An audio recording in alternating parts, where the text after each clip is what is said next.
Today is March 13th, 2015, and I was talking about some of the programming that occurred at the Adams house, and actually and at the offices.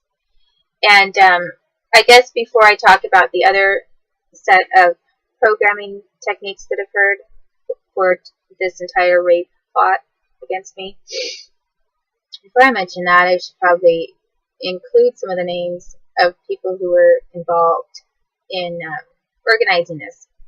So between the Adams house where he was doing this and his offices in Portland, some of the individuals who were present or showed up included the following. Adams, a Dixie and a Bob Jr. So they had to pick me up and take me there and all of that. Harris, Roger Harris, Rabbi Emanuel Rose,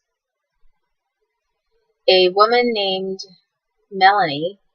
I don't think it was Melanie, possibly Melanie, Rabbi Rose's daughter, showed up, but I know for sure that another woman named Melanie, who works at WorkSource in Coos Bay, and she still works there. She's been there a long time. She was showing up, even though she was working in Coos Bay, she showed up at the offices in downtown Portland. And I knew her to be not just an employee for WorkSource, but a cop. She was always around cops and FBI. So she was there and took part, and she was going off saying a bunch of things like, you're a smart girl, Cameo, and kind of condescending and everything, while with another woman who said the same thing while this was happening to me. And and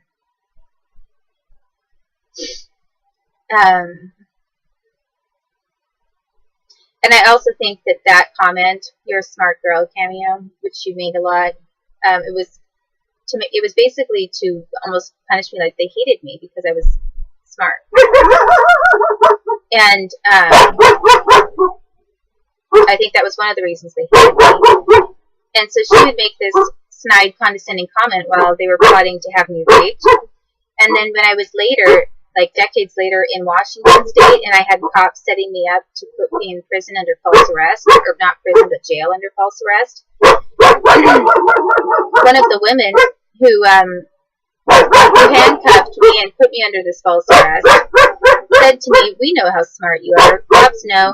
Cops know your name from Oregon State to Washington State." And basically let me know that she basically said the same kind of snotty thing about how smart I was as they were arresting me that this woman Melanie, the comment Melanie had made, and she's also a cop. And so she would say things like, "Think, Cameo. You have to think. You're a smart girl. Think about it." And make fun of me. And actually, also much later, one of the individuals who worked for the government, who was always saying, "You have to think," like that, to me, was Alvaro Pardo. And the United States government, he worked for the FBI, and the United States government wanted me to marry. And that guy, he was also an abuser. And so Melanie was there, or Mel, as she prefers to be called, and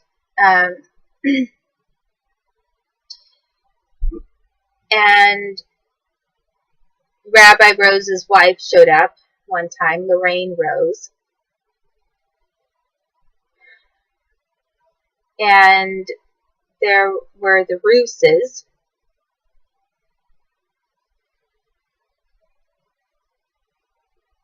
Mary Del Balzo,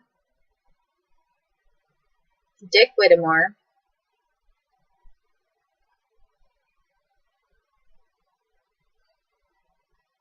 Jeff Rasmussen's FBI either uncle or friend or something like that, not his dad, but possibly an uncle, or maybe it was one of their Mormon friends, like a guy named Lance or something, some Mormon FBI person besides Roger Harris. And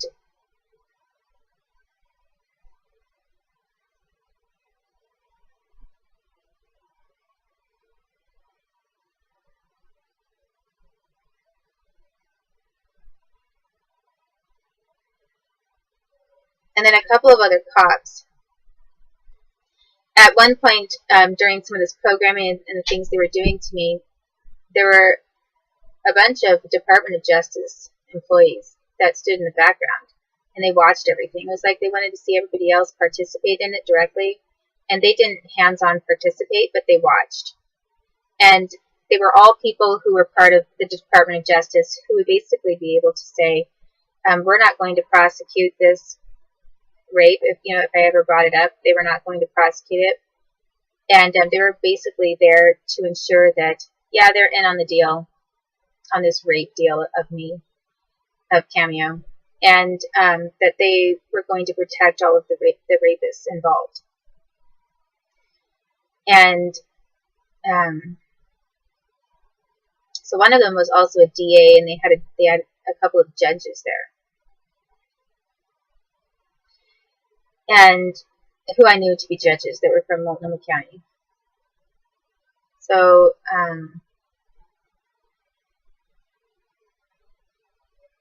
another person, I believe, was Matt Tracy, or his dad.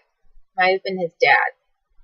There was and they later had him assisting Stacy Lowe in quote-unquote defending me when they were taking, the state was trying to, and the government was trying to kidnap my baby from me, which they did for a CPS action that was basically fraudulent, but they made it sound good.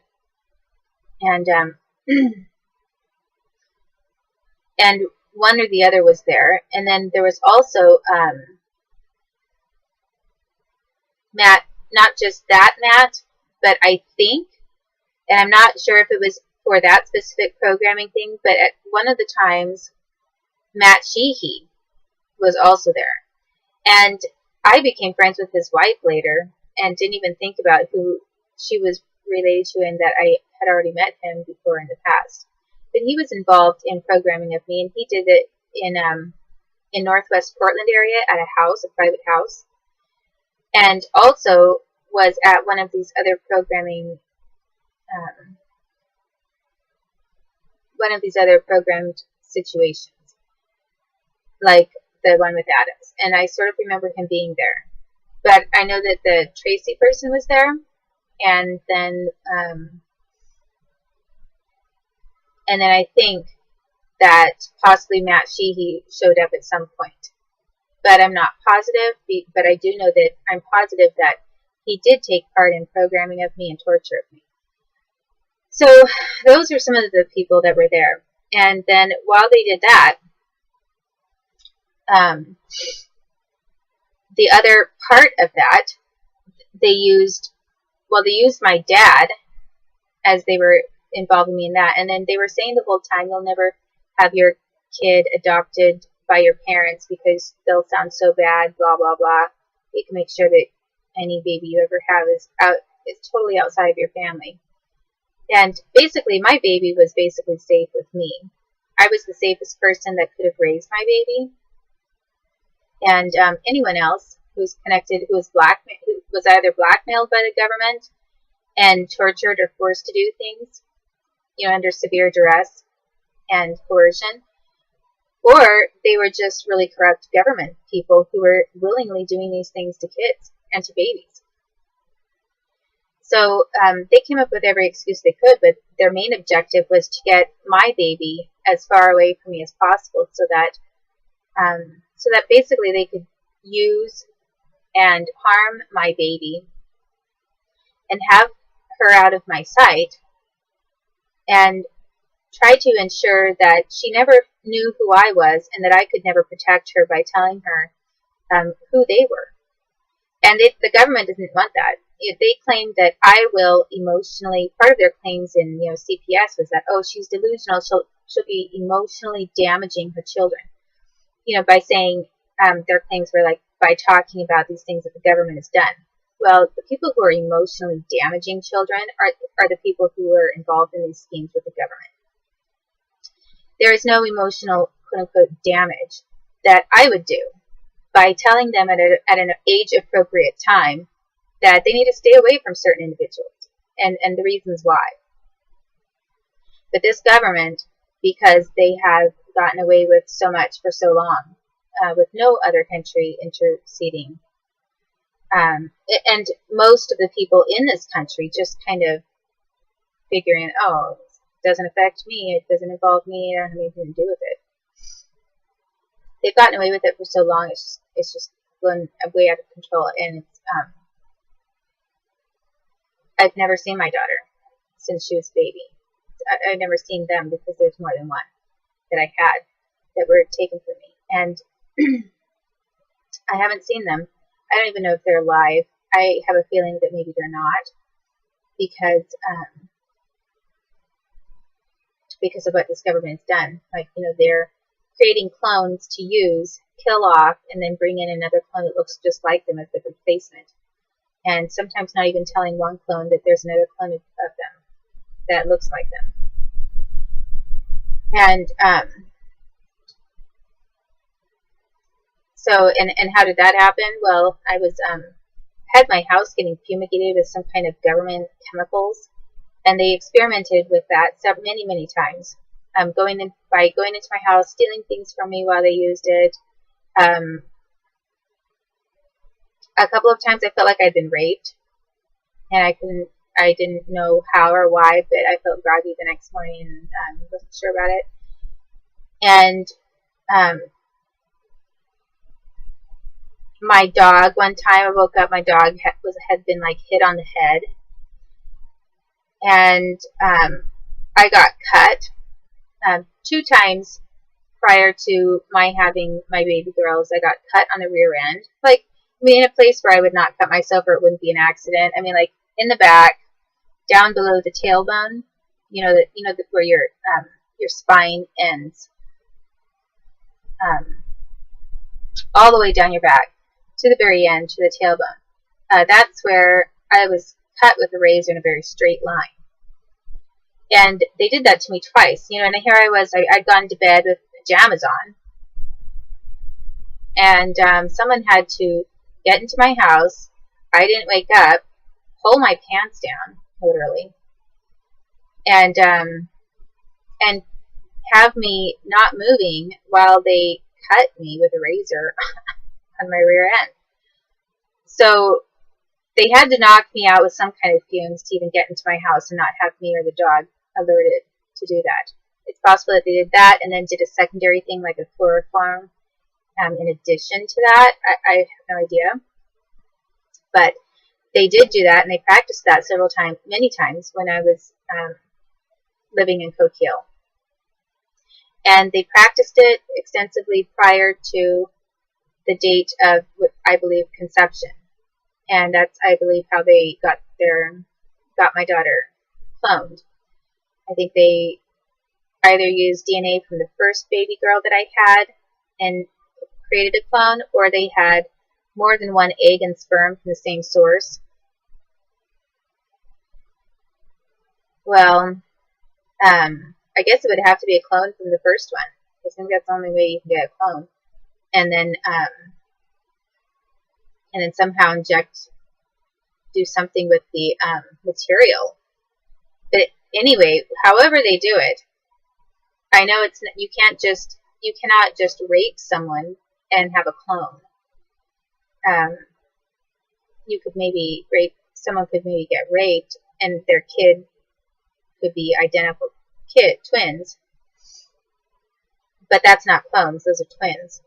And for clones, you'd have to do something else to implant a specific kind of embryo into someone's uterus and hope that it attaches. And that's what the United States did to me. And I have photos of some of my first baby girl as well as my most recent.